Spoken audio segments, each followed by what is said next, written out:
Yeah. So, John, I know you are someone that cares deeply about wine. You're a great blind taster. I've witnessed incredible feats of erudition on your part in terms of knowledge base about wine. What is some of your background in this city and with wine in particular? Where did you get your start in the wine business here in Manhattan?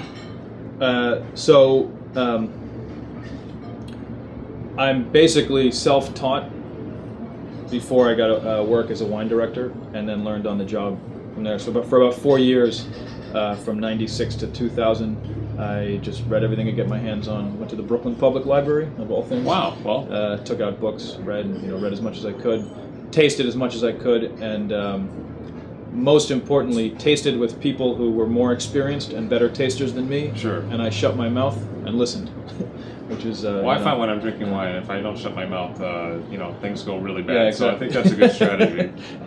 I'm proud of you. Yeah, so I learned a lot from tasting with people, and then. Are there specific people you found to be inspirational in your career here in New York? Are there people you thought of you've learned a lot? Definitely. After I opened Blue Hill as the wine director in 2000, I was there for a year and a half. I went on famous Greenwich Village restaurant. That's right. Dan Barber's a chef. I went on to work as a sommelier at Washington Park, which was with Chef Jonathan Waxman and the owner Roy Welland, the big wine collector, turned his wine collection over to the restaurant for the wine list. So we had to start 2,000 wines on the list. Wow.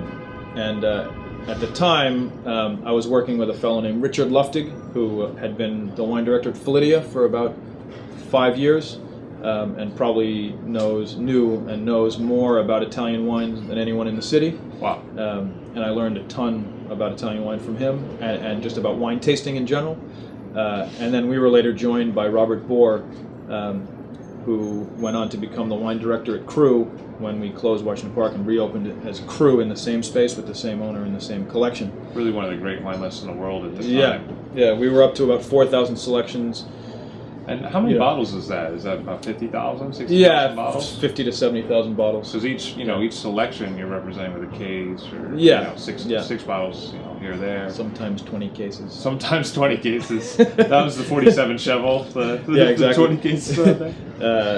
So I learned a ton about Robert Bohr's focused on Burgundy, red and white Burgundy.